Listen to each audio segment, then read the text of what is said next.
사도 바울이 쓴 서신서가 13개죠. 근데 13개 제가 종종 말씀을 드립니다만 공통점이 있는데 두 가지의 내용이다. 하나는 예수 믿는 게 뭐냐, 무슨 믿음의 내용이 뭐냐라는 것에 대해서 특별히 복음에 대한 말씀을 많이 주시고 계시고, 또 한 가지는 예수 믿는 사람들이 어떻게 살 것이냐, what to believe, how to live, 이 두 가지에 대한 말씀이라고 제가 말씀을 드렸습니다. 오늘 우리가 봉독한 말씀은 이 고린도 교인들에게 크리스천으로서 우리가 어떻게 살 것인가라는 그 말씀의 내용 중에 한 가지를 언급하고 있는 것이죠. 특별히 오늘은 이제 음식에 대한 이슈를 가지고 말씀을 주셨는데, 고린도 교회 교인들 중에서 여전히 율법적으로 사는 사람들이 있었어요. 예수를 믿는다고 하지만 유대인들이 율법적인 그런 어떤 생각과 문화를 버리기가 굉장히 힘들어서 음식을 먹는데도 이거 먹어야 된다, 말아야 된다, 정한 것이다, 부정한 것이다, 이렇게 따지는 사람들이 많이 있었다고 하는 것입니다. 그래서 25절에 무릇 시장에서 파는 것은 양심을 위하여 묻지 말고 먹으라. 이는 땅과 거기에 충만한 것이 주의 것임이니라. 그렇게 말씀하고 있어요. 시장에서 뭐 온갖 것들을 많이 팔았겠죠. 그런데 율법적인 그런 마음을 가지고 이것은 먹으면 안 돼, 먹어야 돼, 뭐 이렇게 따지는 사람들에 대해서 말씀하고 있는 거죠. 음식에 대한 율법의 규정이 레위기 11장에 나와 있는데, 정한 고기와 부정한 고기를 구별을 합니다. 정한 고기는 짐승이 되새김질하고 그다음에 발굽이 갈라져 있어야 되는 거죠. 그래서 소, 양, 염소 이런 것들을 의미하는 것이고, 부정한 고기는 발은 굽어 있는데 되새김질하지 않는 것들, 그래서 돼지, 낙타, 이제 그렇게 가르고 있습니다. 그런가 하면은 씨푸드 중에서도 지느러미가 있고 비늘이 있는 것들은 정한 것이에요. 그래서 뭐 우리가 잘 먹는 조기라든가 민어 이런 것들은 이제 정한 음식으로 되어 있고, 비늘이 없고 또 지느러미가 없는 그런 쉘피쉬 같은 것들, 또 오징어, 조개 뭐 이런 것, 새우 이런 것들은 부정한 것으로 이제 보고 있습니다. 사실 이 정한 거 부정한 것에 보면은 정한 거를 먹는 게 건강에 좋다, 그런 말씀이 있어요. 그 뉴스타트의 대표이신 이상구 박사, 최근에 이제 그분이 이 안식교회에 있다가 개신교로 2018년에 이제 개종을 하셨다고 그러더라고요. 근데 그분은 아주 구약적인 안식교가 이 구약에 굉장히 또 관심이 많기 때문에 구약을 많이 파고 들어가서 연구를 하면서 본인이 의사이기 때문에 정한 음식과 부정한 음식하고 이 건강하고의 관계를 연결하면서 결론이 정한 음식을 먹는 것이 건강에 좋다, 그렇게 말씀을 하죠. 물론 성경에서는 꼭 건강 문제만 갖고 얘기하는 건 아니겠죠. 이 영적인 어떤 순결과도 관계시킨 것이기 때문에 이제 정한 음식과 부정한 음식을 만들었다고 하지만, 결국 이 사도 바울이 고백하는 것은 하나님이 주신 것이다. 이제 우리가 율법에 얽매지 말고 모든 것을 감사하면서 먹으면 된다. 이렇게 율법을 이제 극복한, 율법을 초월한 그런 하나님의 은혜에 대한 믿음의 고백으로 말씀을 하고 있는 것이에요. 사도 바울의 이 메시지가 없었다면 여러분들 좋아하는 삼겹살, 베이컨 못 먹을 뻔했어요. 근데 이런 말씀을 통해서 우리가 먹을 수 있다고 하는 게 얼마나 감사한지. 근데 사실은 또 이 부정한 음식이 이 콜레스테롤이 높으니까 안 먹는 것이 좋기는 하겠다 싶긴 합니다만, 어쨌든 여기서 우리에게 주시는 말씀은 믿는 자들이 이렇게 율법적으로 어떤 것을 따지고 맞냐 틀리고 이것을 뛰어넘는 하나님께서 우리에게 주신 신앙의 어떤 큰 원칙을 붙들고 결정하고 판단하면서 사는 것이 바른 크리스찬의 삶이라고 하는 것을 오늘 말씀을 통해서 우리에게 가르쳐주고 있는 것입니다. 두 가지를 우리에게 가르쳐주고 있어요. 하나는 수직적인 관계에서 필요한 어떤 신앙의 원칙, 또 하나는 인간 사이에서 필요한 수평적 관계에서 필요한 하나의 원칙, 두 가지를 오늘 말씀을 통해서 깨닫게 됩니다. 첫 번째로는 하나님께 영광을 돌리라는 것이에요. 무엇을 하든지 하나님께 영광 돌리는 것인가 아닌가를 생각해 보자는 것입니다. 그래서 31절에 그런즉 너희가 먹든지 마시든지 무엇을 하든지 다 하나님의 영광을 위하여 하라. 이것이 하나님께 영광인가? 그러면 이 영광이라는 의미가 무엇일까? 영광이라는 단어를 하도 많이 써서 잘 알 것 같으면서도 막상 물어보면은 글쎄 그것이 뭘까 질문할 수가 있어요.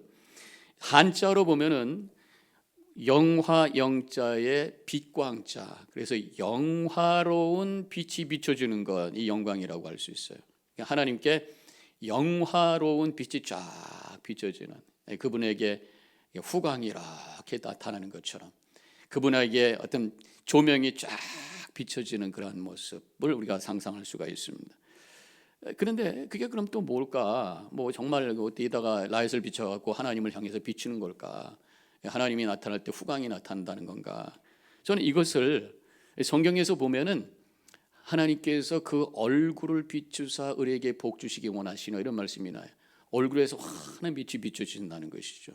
하나님의 그 기쁨 때문에 와지는 어떤 빛, 하나님의 얼굴이 환하게 기쁨으로 가득 차서 우리를 바라보고 계실 때에 그 빛나는 모습, 이게 영광을 드러내는 모습이 아닐까, 그렇게 저는 생각을 해보게 됩니다.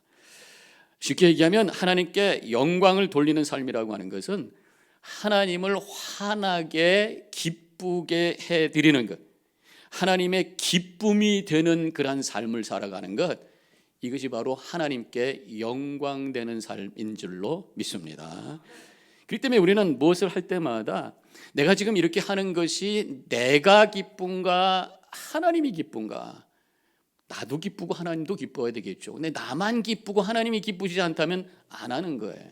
하나님이 기뻐하는 일이라면 내가 좀 불편해도 해야 된다라는 그런 말씀이죠.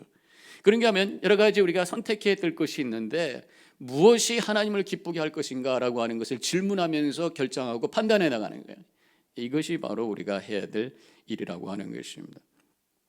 그러면 또 질문이 생겨요. 그럼 뭐가, 어떻게 하는 것이 하나님을 얼굴이 환하게 웃게 하고 얼굴에서 광채가 빛나도록 하는 영광을 돌리는 일이 될 것인가? 그것은 하나님께서 왜 나를 만드셨는지를 우리가 생각을 해보면 돼요. 하나님께서 태초에 모든 만물을 만드시고 인간을 마지막에 만들어 놓으셨는데 왜 나를 만드셨을까? 하나님이 주머니가 부족해서 나에게 어떤 경제적인 도움이 필요해서? 하나님은 충분하신 분이니까 그거 아니에요. 하나님이 뭔가 일꾼이 필요하셔서 전능하신 분이시기 때문에 우리가 갖고 있는 능력이 뭐가 대단하다고, 하나님이 왜 우리를 만드셨을까? 요한일서 4장에 보면은 하나님은 사랑이시라고 그랬어요. 사랑은 교제를 원하시는 것입니다. 하나님은 사랑이 흘러가기 때문에 그 사랑을 받고 응답하는 대상으로서 하나님과 같은 형상을 가진 인격적인 존재인 인간을 만들어 주신 줄로 믿습니다. 그래서 하나님께서 원하시는 것은 우리와 사랑하기 위해서, 하나님 사랑합니다, 하나님과 교제하고 하나님 높이고 하나님과 함께 걸어가기를 원해서 우리를 만들어 주셨습니다. 고백을 할 수가 있는 것이에요. 그래서 무엇을 하든지 하나님의 영광을 위해서 하라는 오늘 말씀을 바꿔서 성 어거스틴이 했던 말로 이걸 한번 바꿔보면, 성 어거스틴이 했던 유명한 말이 있어요. 하나님을 사랑하라, 그리고 네가 원하는 대로 하라, 이런 말씀이 있습니다. 하나님을 사랑하는 마음, 그때 하나님께서 기뻐하시고 하나님이 영광 받으시는 일을 향해서 내가 자발적으로 하게 된다는 거죠. 그때 하나님 영광 받으신다, 그런 말씀이. 하나님을 사랑하는 마음만 있으면, 하나님과 영적으로 교제할 때에 무엇이 하나님을 기쁘시게 하는 일인지를 내가 스스로 알게 되고 그 자발적으로 그 일을 함으로 말미암아 하나님이 영광되고 나에게는 복이 되는 삶을 살게 되는 줄로 믿습니다. 자, 그렇다면 그것이 좀 더 구체적으로 우리가 이해를 쉽게 하기 위해서 남녀의 사랑의 관계에서 일어나는 일 한번 제가 생각을 해봤어요. 어느 청년이 사랑하는 여자친구가 생겼어요. 그럼 그에게 일어나는 일들을 생각해 보면 내가 하나님을 사랑할 때에 하나님의 영광을 위해서 내가 어떻게 살 수 있는가를 우리가 상상해 볼 수가 있어요. 생각해 볼 수가 있어요. 사랑에 빠진 남자는 말보다 몸이 더 움직이게 되어 있어요. 말로 따지고 뭘 평가하지 않고 상대방이 원하는 것에 대해서 그대로 응답하면서 움직이게 되어 있단 말이에요. 예를 들어서 뭐 겨울에 좀 쌀쌀한데 걸어가면서 남자친구한테 이 여자친구가 자기야 추워 그러면 지금 템퍼러처가 뭔데 춥긴 이게 뭐 이렇게 얘기하지 않아. 그래? 그냥 벗어서 주는 거야. 자기 떨어도 이게 몸이 먼저 나간다 그런 얘기예요. 그리고 이제 여자친구가, 사랑하는 여자친구가 가다가 나 배고파 그러면 이 자기 파운드가 지금 150파운드인데 그러면 안 되지. 빼야지 왜 먹어. 이렇게 안 한다 그런 얘기. 그래 뭐 먹을까? 그리고 그냥 가는 거란 말이에요. 따지고 말하고 하기 전에 몸으로 움직이는 거란 말입니다. 마찬가지로 우리가 하나님을 사랑한다면, 하나님과 영적인 교제를 우리가 하면서 살아간다면 하나님의 뜻이 무엇인가 탁상공론하고 말로만 하지 아니하고 몸을 움직여가며 하나님을 섬기는 일을 위해서 최선을 다하며 하나님을 기쁘시게 하는 삶을 살게 되는 줄로 믿습니다. 그래서 하나님을 사랑하는 자에게는 바로 그 속에 열정적인 삶이 있는 것이에요. 어거지로 움직이는 것이 아니라 열정적으로 자발적으로 하나님을 기쁘게 하기 위해서 움직이는 삶을 살게 된다고 하는 것입니다. 그런가 하면은 이 사랑하는 여자친구를 갖게 되면 그 남자가 만나면은 그 여자친구를 칭찬할 일을 찾게 돼요. 만나면은 너무 이뻐, 그대는 너무 아름다워, 그대 말 한마디가 나에게 얼마나 용기가 되는지 알아? 나하고 옆에 있는 것만 해도 나는 든든해. 서로 그렇게 하겠죠. 서로 칭찬하고 상대방을 축복해주고 그러면서 함께 기뻐하는 거잖아요. 밖에서 보면 좀 간지러운 얘기지만 서로 칭찬합니다. 그래서 막 그렇게 축복해 줍니다. 마찬가지로 우리가 하나님을 사랑하게 되면, 하나님과 영적으로 깊이 교제하게 되면 하나님을 칭찬하기 시작해요. 칭찬한다는 말을 영어로 우리가 praise 한다고 그래요. praise라는 말은 결국은 찬양이, 하나님을 진정으로 내 믿음 속에서 감격으로 찬양하는 거예요. 하나님을 사랑할 때에 바로 이 진정한 찬양으로 하나님께 올려지게 되는 줄로 믿습니다. 오늘 여러분들의 찬양이 진정한 찬양이었어요. 하나님을 내가 영적으로 교제하며 그분의 사랑을 느끼고 그 은혜에 감격하면서 깊이 영적으로 교제할 때에, 하나님을 사랑할 때에 하나님을 향해 전심을 당해서 찬양하고, 이 찬양 속에 하나님의 임재가 체험되고 감격으로 눈물로 나의 믿음으로 고백하며 주님께 영광 돌리게 되는 줄로 믿습니다. 또 이 남녀 간의 사랑을 하게 되면 서로 미래에 대한 얘기를 하는 거예요. 미래에 대한 꿈을 꾸고, 앞으로 우리가 결혼하면 앞으로 우리가 이렇게 살고, 내가 앞으로 열심히 해서 자기를 위해서 뭐 이런 것도 해줄 거야. 저 푸른 초원 위에 그림 같은 집을 짓고 사랑하는 자기와 함께 한 100년 살고 싶어. 그렇게 얘기하죠. 누가 사랑하는 연인 앞에서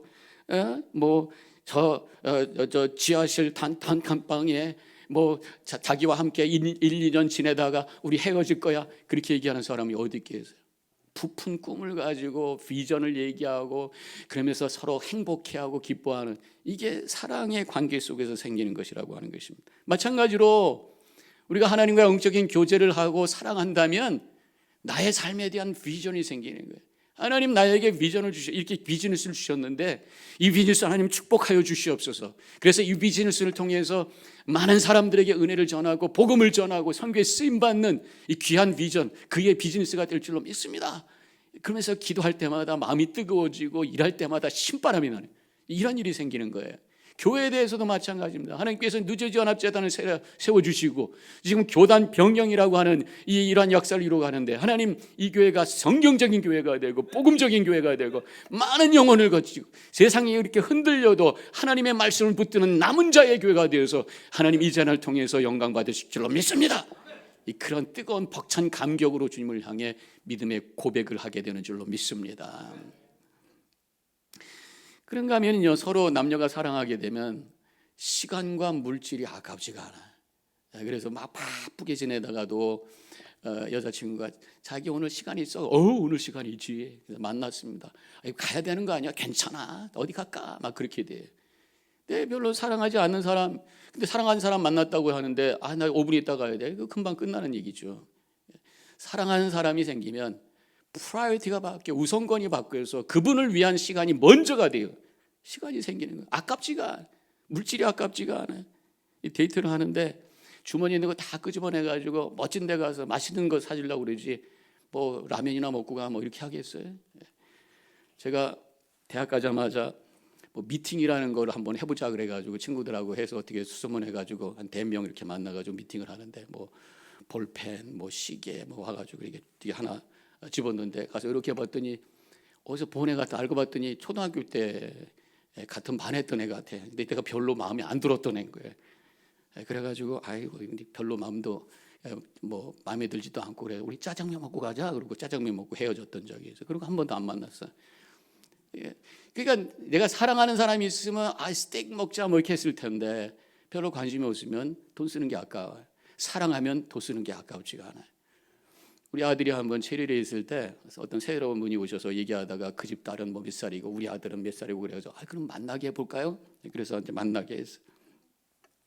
그래서 아들이 돌아왔길래 어떻게 뭐 좀 맛있는 거 사줬냐 했더니 밥을 사고 그래서 뭐 사줬냐 했더니 내 건 내가 내고 걔 건 걔가 내대.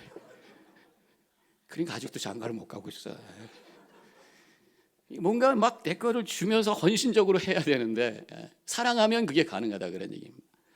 우리 하나님도 마찬가지. 하나님을 사랑한다면 하나님을 위해서 쓰는 시간, 예배 시간이 아깝지 않아요. 1시간 쓰는 거 왜 예배 이렇게 안 끝내고 목사님 5분 오늘 늦었어 이런 소리 안 한다 그런 말씀이.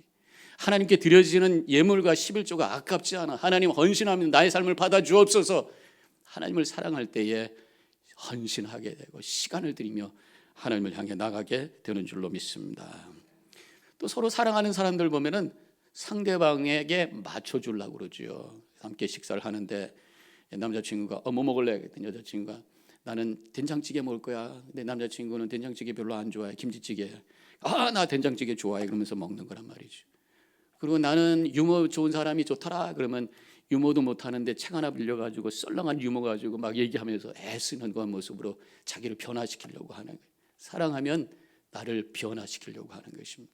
하나님을 사랑한다면 하나님과 영적인 사랑의 교제 속에 들어갈 때에 나의 부족함을 극복하고 하나님께서 원하시는 모습으로 나를 바꿔가려고 애를 쓰고 몸부림치며 그래서 하나님께 영광 돌리는 삶을 살게 되는 줄로 믿습니다. 하나님을 사랑하세요. 그러면 하나님을 위해서 내가 어떻게 살아야 될지를 스스로 깨닫게 되고 그때 하나님께서 영광 받으시는 줄로 믿습니다. 이제 두 번째 우리의 신앙의 삶의 원칙은 바로 사람에게 덕을 세우라. 덕스럽게 살아가라. 그런 말씀입니다. 23절에 모든 것이 가하나 모든 것이 유익한 것이 아니요 모든 것이 가하나 모든 것이 덕을 세우는 것이 아니니 이런 말씀을 하고 계십니다. 지금 음식에 대한 이슈가 생겼다고 말씀을 드렸잖아요. 음식을 먹는데 옳은 것이고 가한 것이지만 이것을 먹고 마시는 것이 상대방에게 유익이 되는지 아닌지를 생각하면서 이걸 먹겠다 그런 말씀. 나는 먹어도 괜찮은데 함께 먹는 사람이 그것 때문에 시험 받는다면 나는 먹지 않겠다라고 하는 말씀이 바로 지금 사도 바울이 하는 말씀인 것이에요. 지금 덕이라고 하는 단어가 나오는데 덕을 세운다라는 의미가 원어에서는 오이코도메오라는 단어를 쓰고 있어요. 하나의 단어인데 오이코도메오라는 단어를 쓰고 있는데 이 단어의 근간이 되는 말이 바로 오이코스라는 단어에서 오이코도메오가 나왔다고 하는 것이에요. 오이코스라고 하는 것은 집이라는 뜻입니다. 그래서 덕을 세운다라고 하는 의미가 문자적으로 보면은 집을 세운다. 근데 집이라고 하는 게 건물만을 의미하는 것이 아니라 가정을 세운다. 공동체를 세운다. 그런 말씀이에요. 덕을 세운다고 하는 것은 결국은 관계를 세우고 가정을 세우고 교회를 세우고 이 공동체를 세우는 그러한 삶을 사는 것이 바로 덕을 세우는 것이다 라는 의미로 우리가 풀어보게 되는 것입니다. 그래서 로마서 14장 19절에 또 말씀을 이렇게 하고 계세요. 그러므로 우리가 화평의 일과 서로 덕을 세우는 일을 힘쓰나니 그랬어요. 서로 평화롭게 하는 일이 바로 덕을 세우는 일이다. 그리고 그 덕이라고 하는 것은 하나님의 성품 중에 하나로 또 베드로후서 1장 3절에서 베드로가 이렇게 말을 합니다. 자기의 영광과 덕으로서 우리를 부르신 이 하나님을 지금 지칭하고 있어요. 영광과 덕으로 우리를 부르신 이 하나님께서 당신의 그 덕, 그 성품 중에 덕이 있다라고 하는 것을 여기서 알 수가 있는 것입니다. 그래서 덕을 세우는 마음은 하나님의 성품을 닮아가는 그런 영성이고 성숙함이다 말할 수가 있는 것입니다. 지금 23절을 다시 한번 보면은 덕을 말씀하고 있는데 그 전에 유익이라는 단어가 하나 나와요. 모든 것이 가하나 모든 것이 유익한 것이 아니요 그러고 나서 모든 것이 가하나 모든 것이 덕을 세우는 것이 아니니라고 말씀하고 있어요. 그러니까 유익하고 덕하고 연결이 되는 거예요.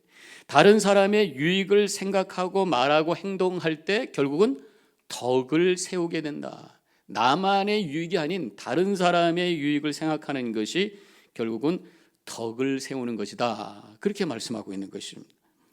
덕이라고 하는 것은 내가 할 수 있는데도 그 사람의 유익을 위해서 하지 않는 것, 다른 표현으로는 절제라고 할 수 있어요. 그래서 덕을 세우는데 필요한 것이 바로 절제. 말할 수 있는데 말하지 않는 거예요. 내가 돈이 있어서 마음대로 할 수 있지만 상대방을 위해서 하지 않는 것이에요. 내가 감정이 있지만 그 감정을 그대로 상대방을 위해서 표현하지 않는 거예요. 화가 나 있지만 그 화를 그대로 표현하지 않는 거예요. 절제하는 것이 바로 덕이라 말하고 있는 것입니다.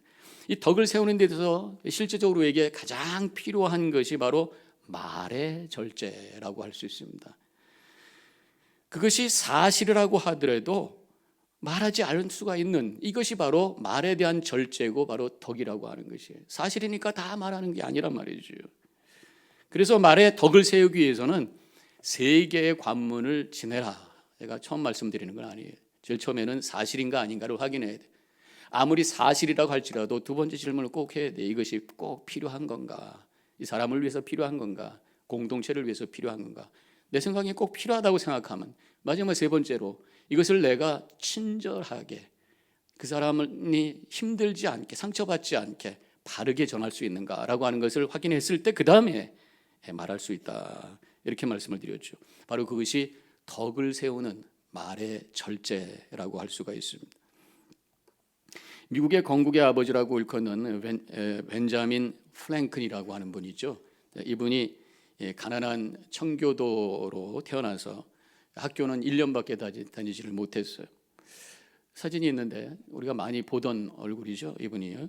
근데 그분이 어머니의 교육과 아마트 목사님의 청교도 교육을 받으면서 믿음 안에 잘 자랐던 사람입니다.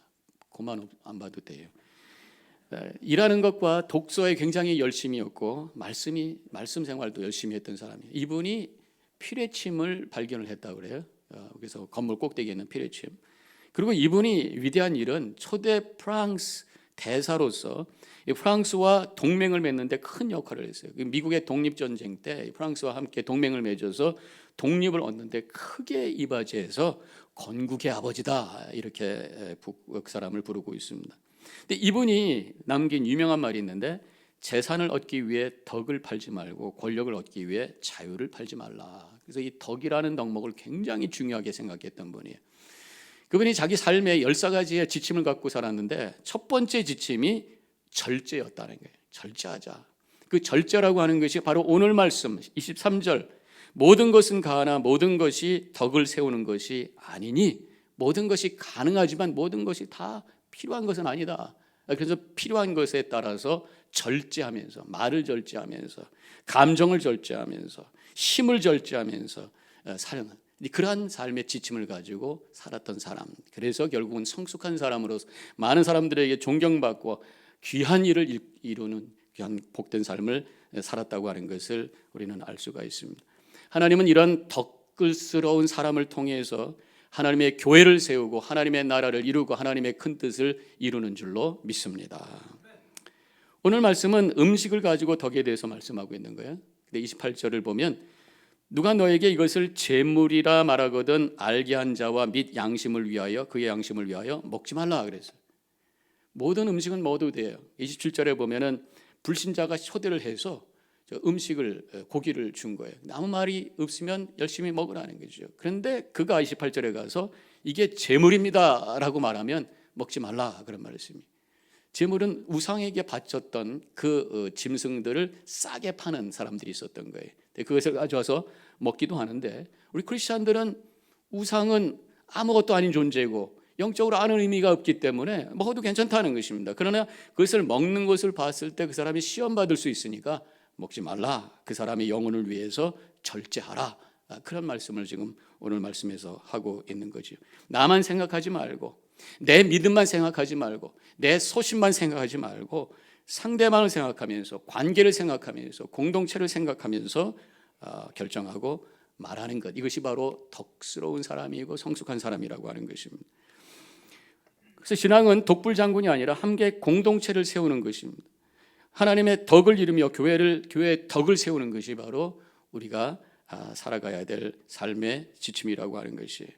근데 한 가지 질문이 생겨요. 그렇다면 내 믿음과 소신대로 생각하지 말하지 말고 행동하지 않고 다른 사람의 시선을 생각한다면 그것이 위선과 거짓이 아닙니까? 질문할 수가 있어요.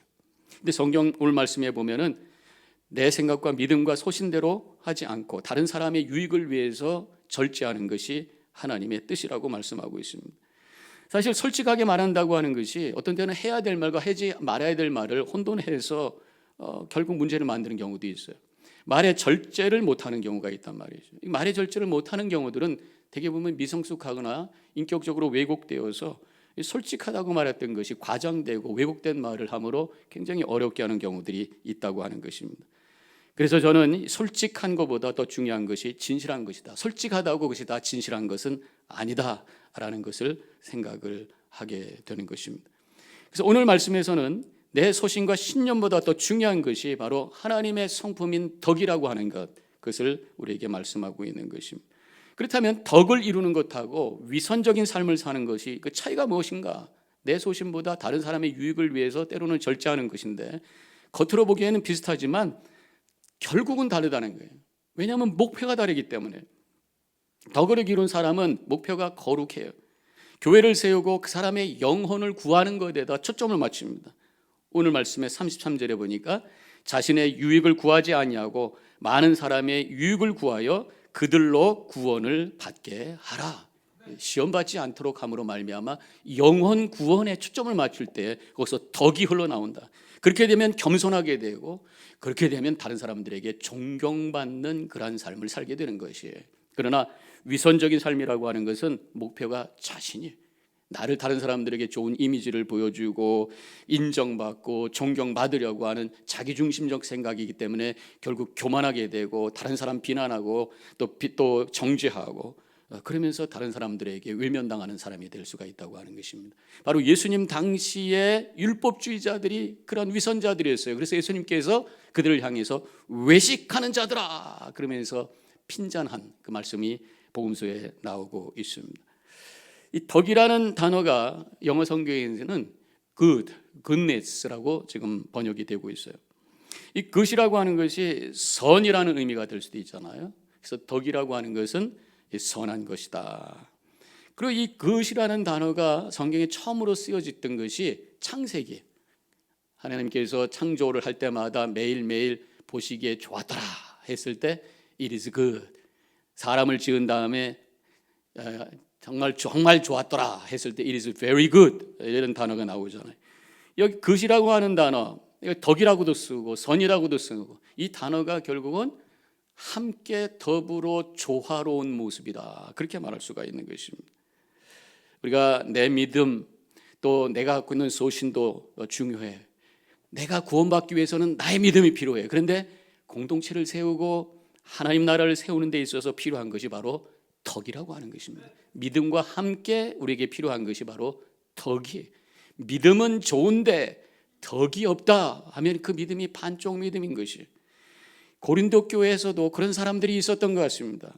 그래서 14장 26절에 보면은 너희가 모일 때에 각각 찬송시도 있으며 가르치는 말씀도 있으며 계시도 있으며 방언도 있으며 통역함도 있나니 모든 것을 덕을 세우기 위하여 하라. 그렇게 말씀하고 있어요. 자신에게 주어진 성령의 은사가 있고 믿음의 귀한 것들이 있는데 이 목표가 덕을 세우는 것이다. 교회를 세우는 것이다. 그런 말씀을 하고 있는 것이에요.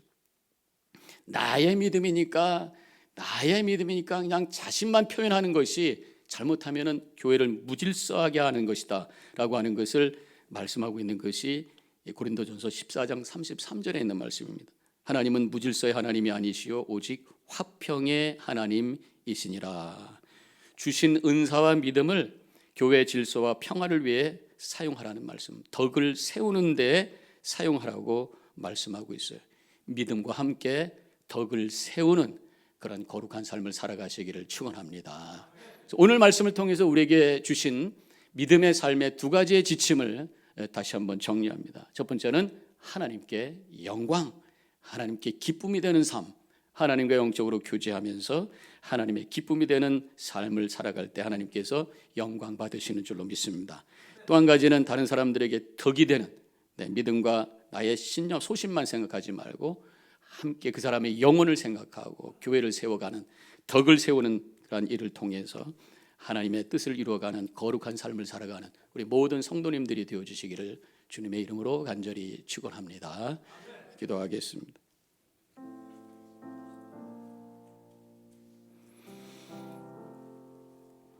하나님께 영광, 모든 사람들에게 덕, 이 영광과 덕을 이루는 삶을 살기를 원하시는 것이 오늘 말씀을 통해서 우리에게 주신 하나님의 뜻인 줄로 믿습니다.